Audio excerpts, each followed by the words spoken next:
지하철 2번 출구 바로 100m 안에 살고 있는 사람입니다. 얼마 전에 동생이 교통사고를 당하는 바람에 맥도날드 바로 오른편에 있는 병원에 나일령 환자로 들어갔어요. 그런데 잘못된 정보로 인해서 저는 그 왼편에 있는 행림병원으로 들어가 버렸습니다. 진짜 전 좀 모자라는 것 같아요. 거기는 요양병원이네 말이죠. 두 번 다시 겪고 싶지 않고 겪어서도 안 되는 더러운 것을 목격했습니다. 바로 일주일 전의 일입니다. 이 일을 이곳에 말하기 전에 생각을 했어요. 제가 이 일을 얘기하거나 해서 귀신 같은 게 붙는다던가 하는 그런 생각 말이에요. 저는 그런 꼴이 나는 건 아주 사양입니다. 참고로 저만이 이 일을 겪었을 리는 없다고 생각이 들 만큼 광범위한 공포였습니다. 병원의 입구에 들어섰을 때의 시간은 늦은 밤 11시 5분이었어요.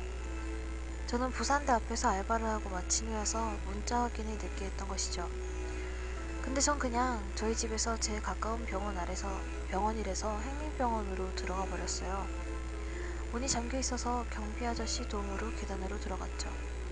비상계단 3층까지 같이 가시던 아저씨는 화장실이 가시고 싶다면서 밑으로 내려가셨습니다. 동생이 전화를 받아서 자기가 2층에 있다고 말해서 저 역시 한층 내려갔습니다. 이 병원을 아는 사람은 알겠지만 이 비상계단은 꽤나 좁고 협소한 공간인데 그 공간 어림잡아서 다른 30개의 계단을 밟았는데 하나하나 계단을 밟을 때마다 이상하게 기분이 저조해졌습니다. 등골에 오싹함이 돋는 것과 동시에 귀에 마치 TV가 꺼지는 그 소리가 들렸습니다.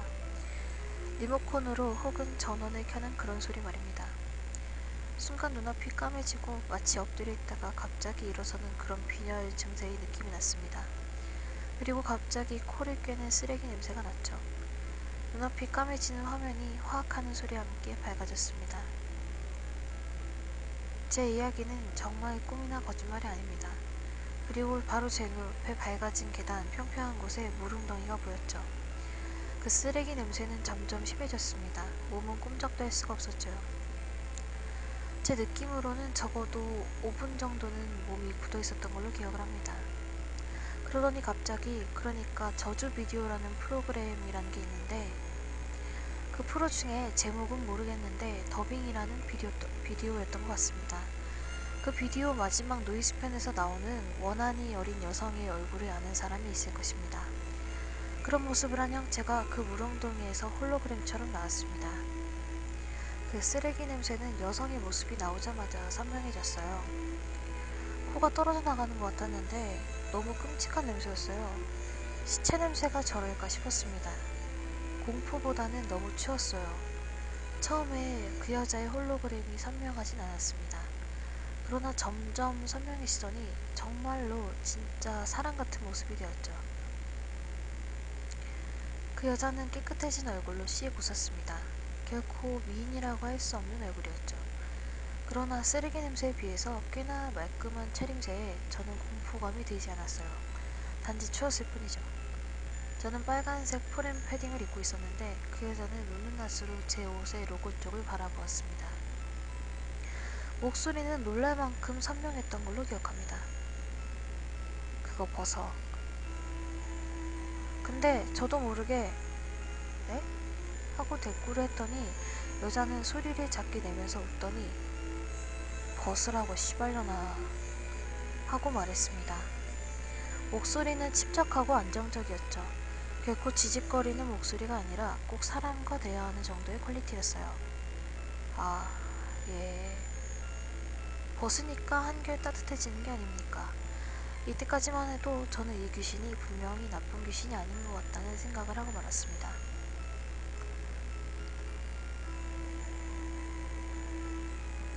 그래서 저는 벗어든 패딩 점퍼를 그녀에게 건넸습니다. 그녀는 깨끗하고 흰 손으로 제 손에서 잡아챘죠. 마치 새 옷을 받아든 아가씨처럼 즐거워하는 모습이 참 기묘했습니다. 그리고 제 귀에서 삐익거리는 소리가 들렸습니다. 배경음이 아니었어요. 그녀가 제 점퍼를 든 채로 오른쪽 얼굴만 빼꼼히 내민 채 내는 소리였습니다. 쌍꺼풀이 없는 그녀의 미소는 구역질 날 만큼 섬뜩했는데 제가 무슨 연기였는지 아니면 그때까지도 그녀가 나쁜 귀신이 아니라는 생각이었는지 저기요, 이거 드리면 돼요? 하고 말했더니 그녀의 미소와 함께 삐익 하는 소리가 사라졌습니다. 정적만이 감도는 비상계단, 그리고 썩은 냄새. 그녀가 갑자기 제 전표를 내팽개쳤습니다. 그리고 5칸 정도 위에 있는 제게로 조금씩 몸을 가까이 대면서 다가왔죠. 야, 이 미친년아, 네가 날 알아? 깨끗한 얼굴, 악취나는 주위 환경, 그리고 금상첨화로 일그러진 여자의 표정. 욕을 하던 그녀의 얼굴이 갑자기 축 처지더니 제게 손을 내미는 거예요. 뭘 달라는 건지 몰라서 저기요? 하고 말했더니 갑자기요. 소설에서라던가 만화 같은 데서 갑자기라는 말이 굵은 글씨로 나올 때 그런 느낌인 것 같았습니다. 진짜 전 키가 165 정도에 60kg 좀 안 되는 좀 떡발이 된 여자예요. 그런 저보다 큰 여자는 사실 진짜 모델처럼 큰 여자가 아니고서는 전 본 적이 없습니다. 그런데 그 여자가 그 쓰레기 같은 물웅덩이에서 발을 뺐어요. 그리고 저는 뒷걸음질 치면서 한 칸 한 칸 올라갔는데 그녀는 드디어 계단 2개를 밟은 채로 저를 응시했습니다. 엄청난 거구였습니다. 키가 적어도 180은 넘어 보였죠. 저희 아빠가 180이 넘는데 저희 아빠보다도 컸단 말입니다. 그리고 얼굴은 처음에 그 깨끗한 얼굴이 아니라 점점 말했던 저주 비디오의 노이즈에 비춰진 그 일그러진 얼굴로 변해갔습니다. 영문을 모를 공포와 상황에 평소에 괴담 같은 걸 읽으면서 아, 나 귀신 만나면 대화로 풀어야지? 이런 게 생각이 났어요. 하필 봐도 저런 게 걸리나 싶었죠. 그 여자는 스스로 자신의 입가를 쥐어서 푹 하는 소리를 내면서 찢었습니다. 빨간 마스크 흉내를 내려는 건가도 싶었어요. 입을 찢은 그녀의 얼굴은 이제 절반의 입이었습니다. 그리고 피 묻은 자신의 손을 보더니 눈썹을 찌푸렸죠.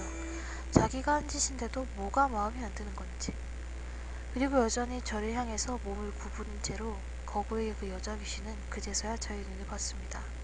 눈동자가 말입니다. 자유로 귀신처럼 패인 것도 없는 것도 아닌 게 뭐라고 해야 하면 좋을지 모르겠습니다. 어차피 제가 본 거고 남이 본 게 아닌 이상 정확한 설명은 없겠죠. 하여튼 그 이상한 눈으로 절 응시하던 그녀는 또 말하더군요.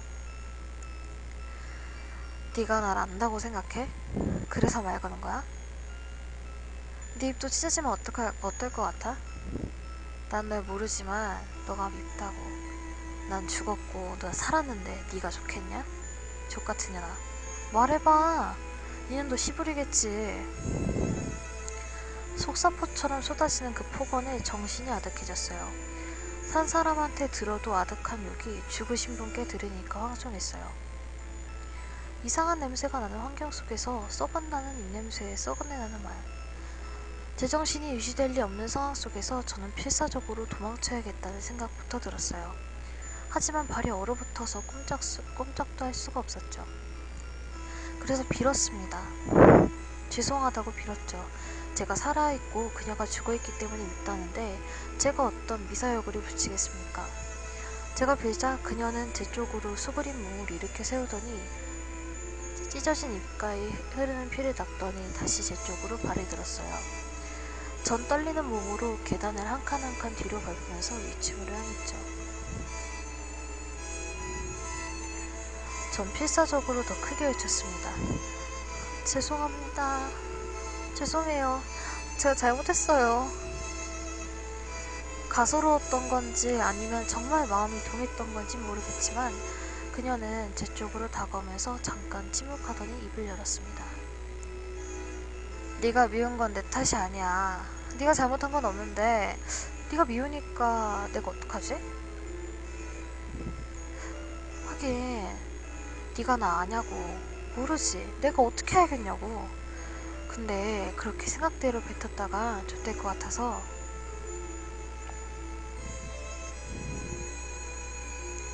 그래서 저는 그냥 제 눈으로 고개만 끄덕였죠.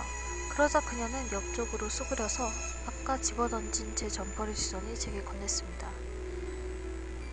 입어봐. 그리고 니도 날 좀 알아보라고.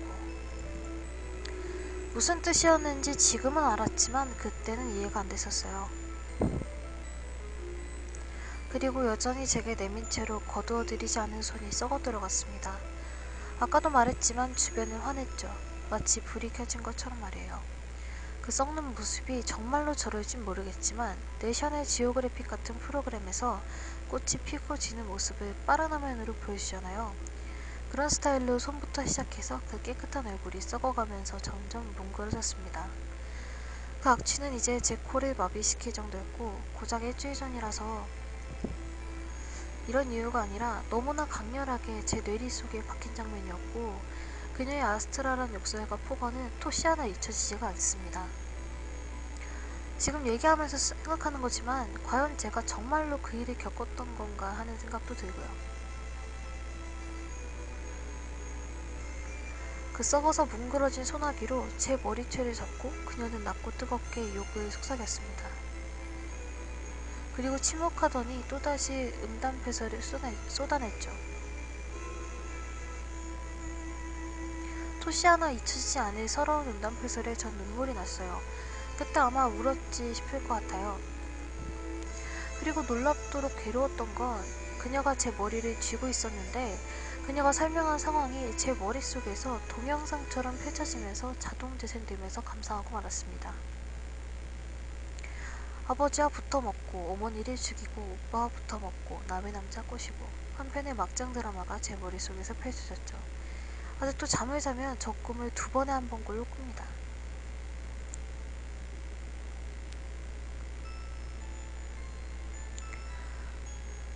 저는 그 디오라마의 피해자가 누구인지 깨달았어요. 그리고 또한 방금 언급한 뜨거운 기름을 산채로 코로 받은 경험을 한 저 여자를 인식했어요.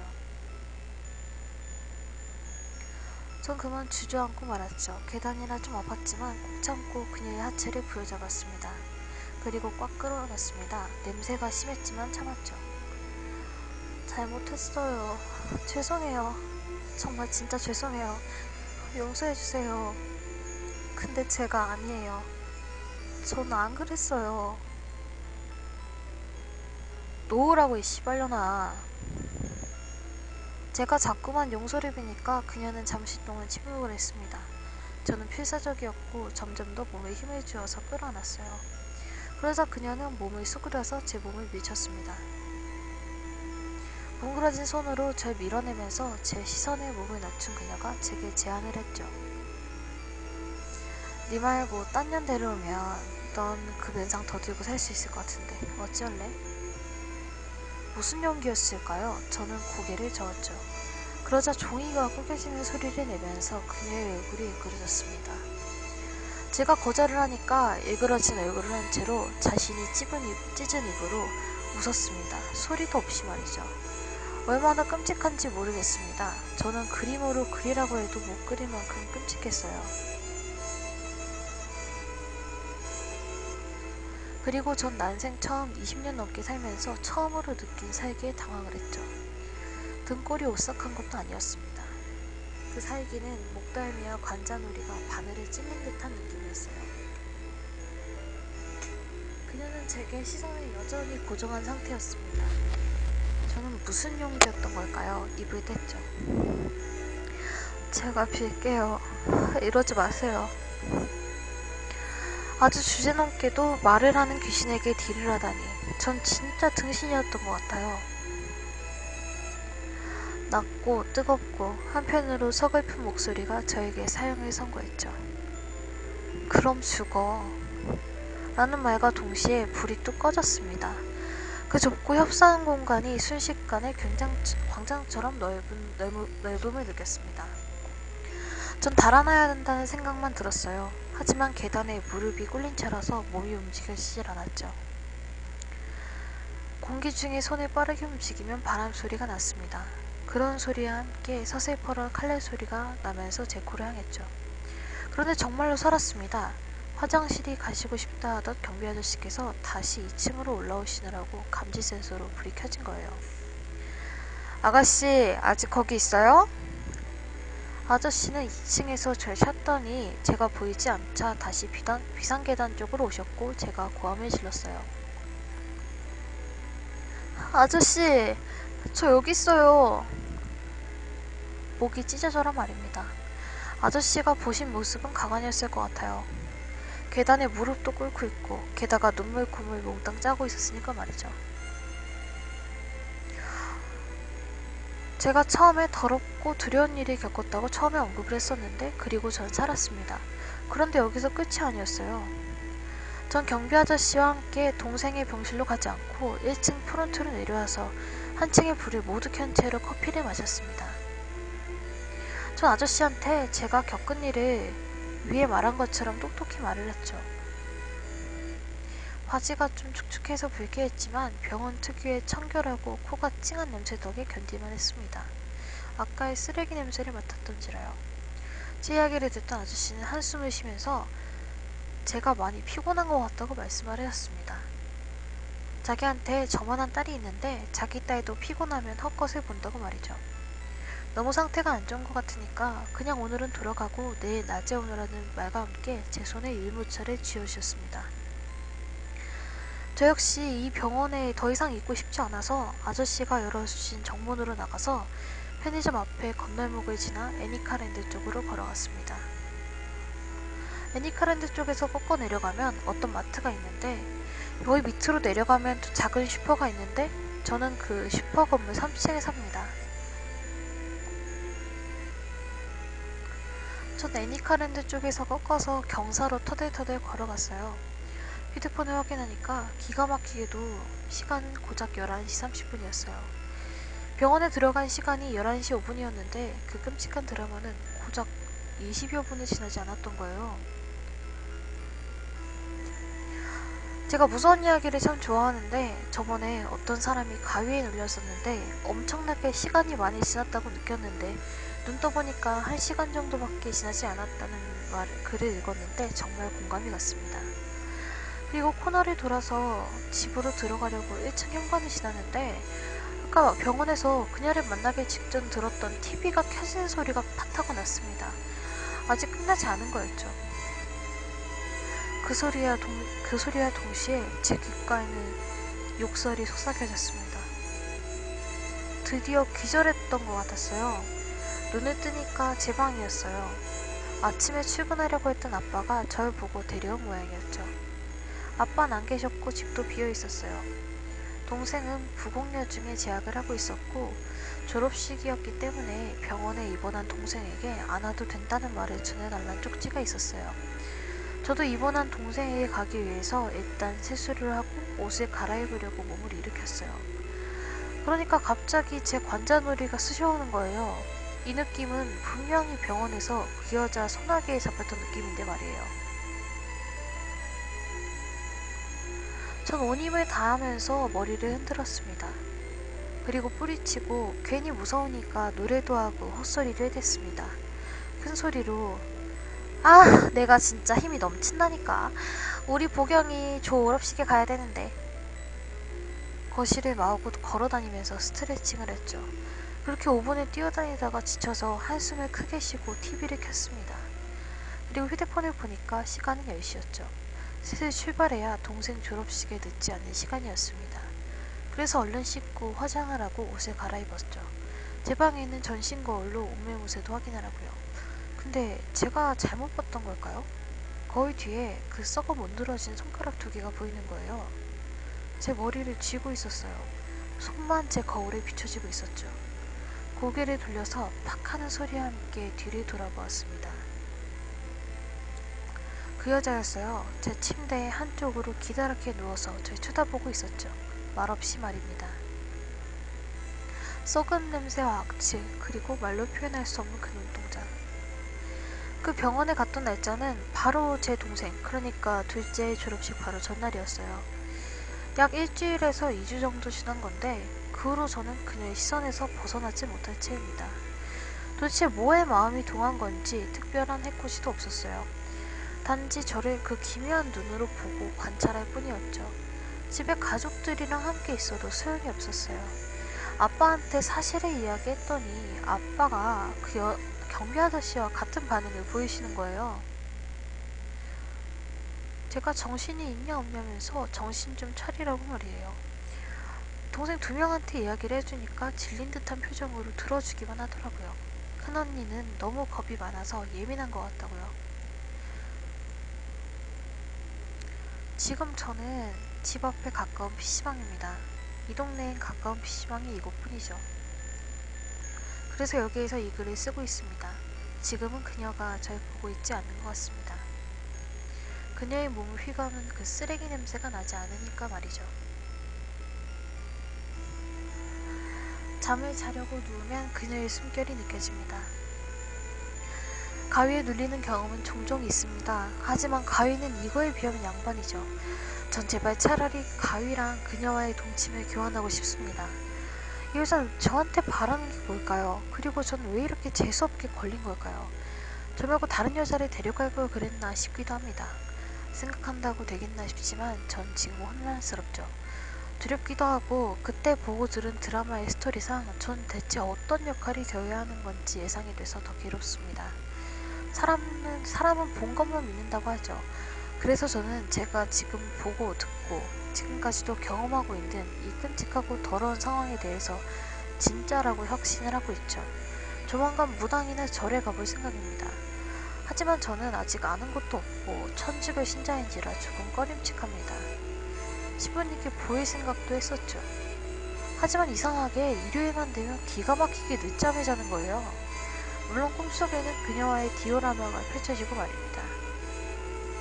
저 역시 뜨거운 기름을 코로 받아야만 그녀에게 용서를 받는 걸까요? 이젠 제가 죄가 있고 없고를 떠나서 그녀에게 용서를 받고 싶었죠. 자살하고 싶은 마음도 없고 그렇다고 고문당하고 싶은 마음도 없고 하지만 이 상황에서 벗어나고 싶습니다.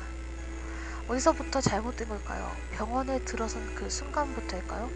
아니면 착각해서 병원을 잘못 선택한 그 순간부터일까요? 아니면 동생이 다쳤다는 전화를 제대로 못 받아서 문자로만 대충 확인한 그 순간부터일까요? 전 귀신을 두려워하고 있다고 믿습니다. 주원을 봤을 때 18살이었는데도 불구하고 아빠를 꼭 껴안고 잤을 만큼 겁이 많은 저로서는 믿어야만 구원이었죠. 아는 사람은 알겠죠. 권선징악의 귀신이 감사한 걸 말이에요. 일본 귀신은 그런 것도 없지 않습니까? 부디 그녀가 권선징악의 귀신이길 바라고 바랍니다. 그리고 제가 할 수 있는 선에서 저를 이용해주기 바라죠. 제 목숨을 가져가는 요구를 한다면 전 아마 견디지 못하고 자진할 거예요. 이런 삶은 삶이 아니라고 느꼈죠.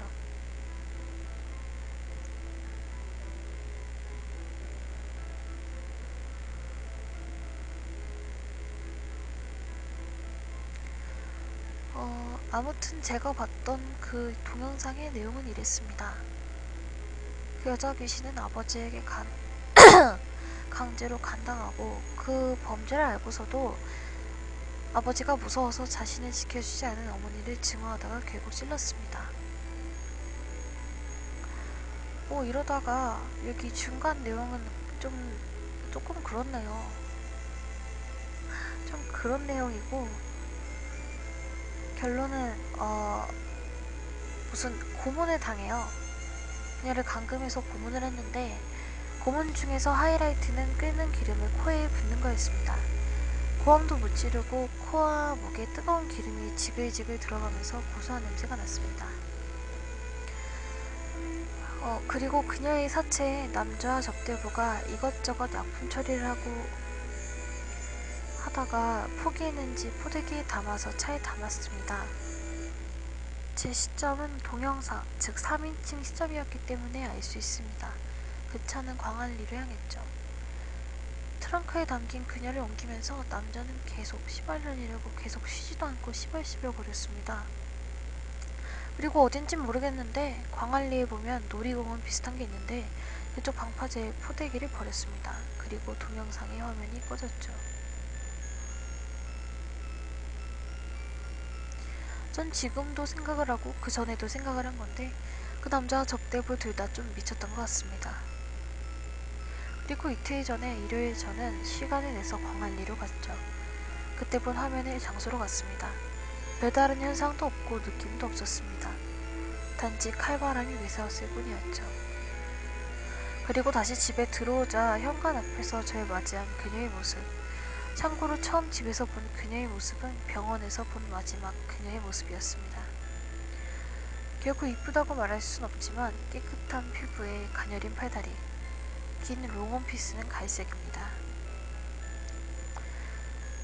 아무튼 제 이야기는 여기서 끝입니다.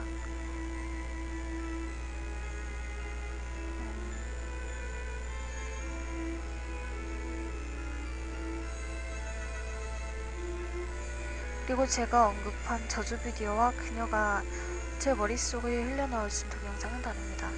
일본에서 프로그램화된 저주 비디오를 알 것입니다. 구글에서 제 동영상을 친다고 나올 린 없을 것 같습니다. 그 동영상은 그녀가 내게 보여준 드라마입니다.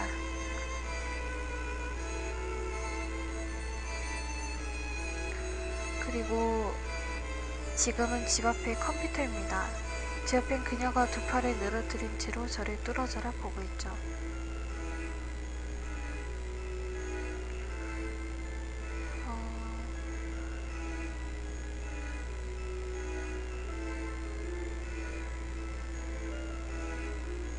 전 지금 대모님과 수연님이 성당으로 가자고 하셨습니다. 성당은 광안리에 있는 곳입니다. 어떻게 됐을까요? 10분인가는 아직 대화하지 못했습니다.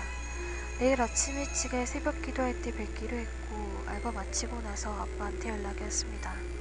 무당과 통화를 해본 뒤 만나자고. 무당을 부르면 돈이 많이 들어서 아빠한텐 좀 미안했지만 그때만큼은 너무 반가웠습니다. 위에 이야기와 다를 바 없이 이야기를 했었고 저도 모르게 목소리가 떨렸습니다. 이야기를 들은 무당은 원령이 아니라고 했습니다.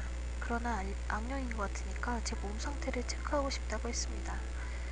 마침 성당과 가까이 있는 곳이라서 새벽 2시에 자기한테 오라고 말했죠. 대모님이 함께 가주신다면서 지금 커피를 연달아서 2잔 마시고 있습니다.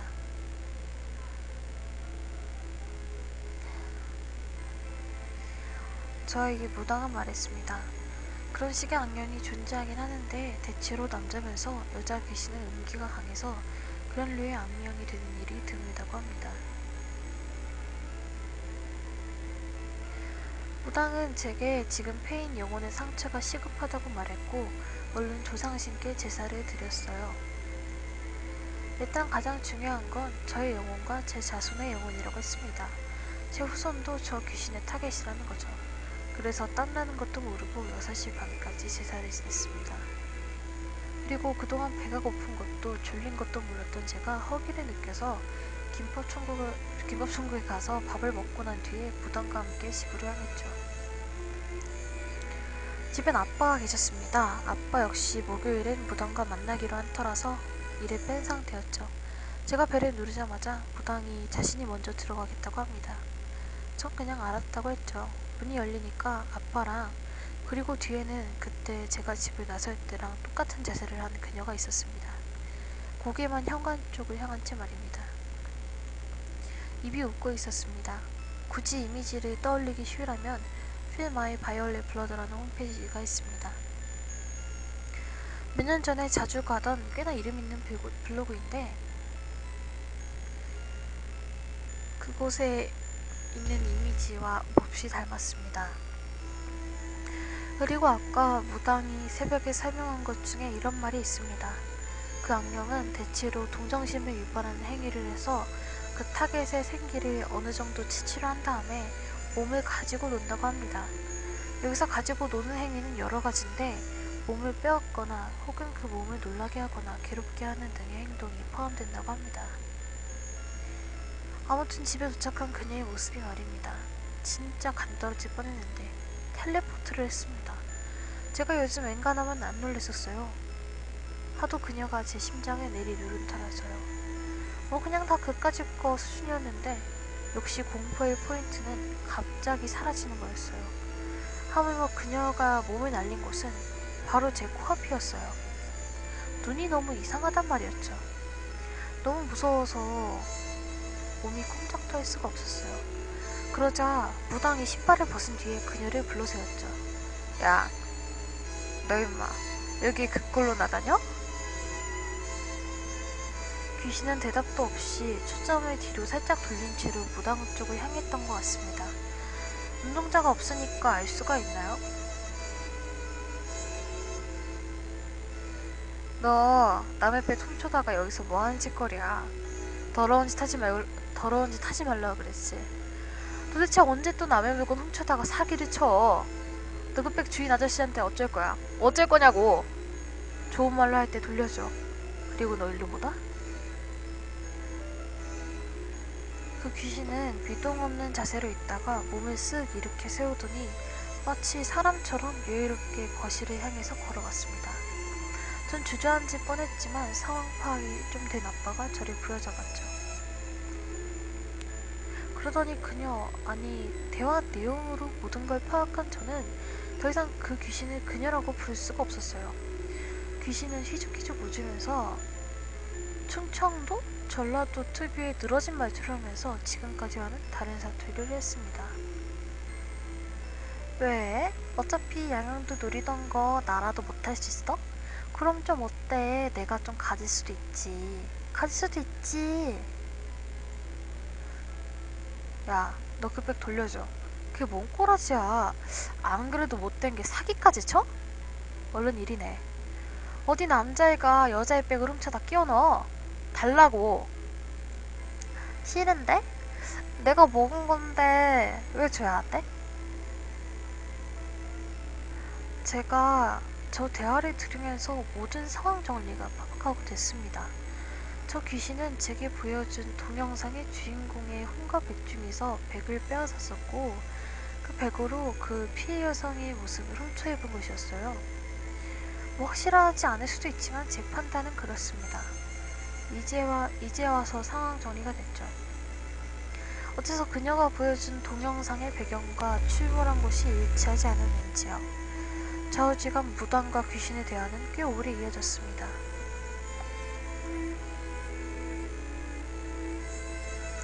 혼백의 백을 쉽게 말하자면 혼은 귀신이 될 요소이고 백은 내세로 갈 수 있는 요소라고 생각하면 됩니다.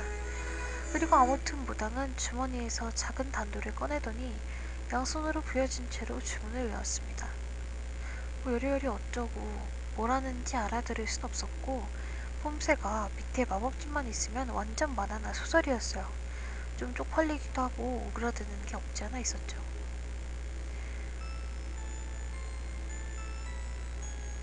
그러자 귀신이 몸을 마구 긁어댔습니다. 마치 지독한 모기에 전신을 물린 것처럼 사정없이 긁었죠. 그리고 쇳소리로 커다란 고함을 질렀다고 합니다. 이때 영문 모르는 아빠조차 TV 채널 수정에 삑 하는 식의 소리를 들었다고 합니다. 전 아무 말도 못한 채로 그냥 쳐다만 보였죠. 내가 아니었어도 이건 어차피 돌려먹을 짝이거든? 내 거야. 내가 여기까지 와서 저거 못 먹고 어떻게 가냐고. 말없이 주문을 외면서 1시간쯤 지났을까요? 꼭 주술사 같은 걸 보는 것 같았어요. 너 이제 너 죽은 자리로 돌아가. 그리고 그 백은 내가 나중에 고향 데릴 거야. 빨리 가. 너그 데리러 누가 가실 거야. 이게 뭐야. 그때까지 얌전히 기다리고 있었으면 너 8월에 좋은 데 갈 수 있었는데. 그리고 그 귀신의 모습이 흐물거리더니 노이즈처럼 지직거리고 사라졌습니다.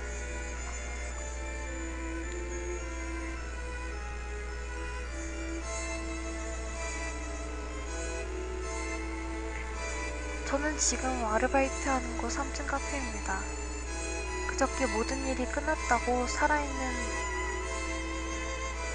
제 동생과 문자를 했는데 집에 가서 씻고 자려고 하는데 갑자기 등 뒤에 얼굴이 보이는 거예요. 잘못 본 것 같아서 그냥 무시하고 자려는데 꿈이 이상했습니다. 꿈은 기억도 잘 안 나고 그 다음날 이상함이 느껴서 제 대모님한테 그 무당의 전화번호를 가르쳐 달라고 했죠. 통화를 하니까 그 무당은 제게 영안이 트여버린 것 같으니까 닫긴 힘들다고 말했습니다. 그러나 저번에 자기가 말한 것처럼 좋은 생각과 건강한 행동을 하다 보면 자연스럽게 묻힐 것이니까 좋은 마음으로 그냥 무시하라고 말했어요.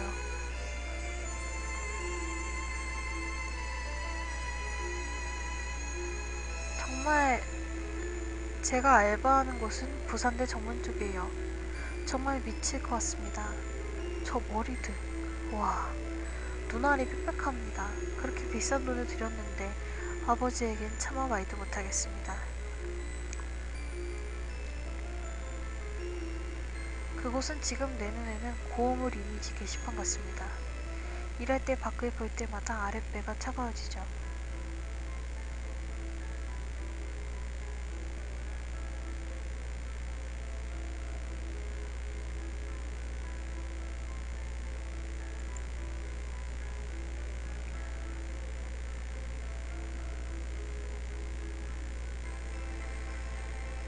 하지만 한번 보이기 시작한 건 어쩔 수 없이 계속 봐야 될 것만 같습니다.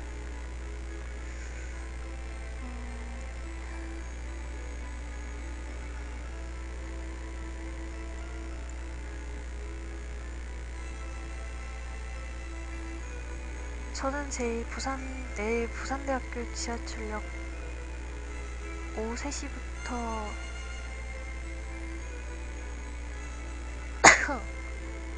어디 보자. 이거 이야기가 중간에 막 끊겨요. 네. 뭐지?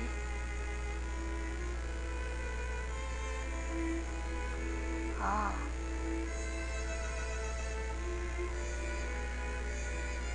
예, 중간에 끊어서 죄송한데요. 이게 이러고 끝나요, 이야기가. 이거 아마 녹화가 다 될 텐데, 제가 개인적으로 녹화 영상 편집을 안 합니다. 귀찮아서요. 아, 죄송해요. 이러고 끝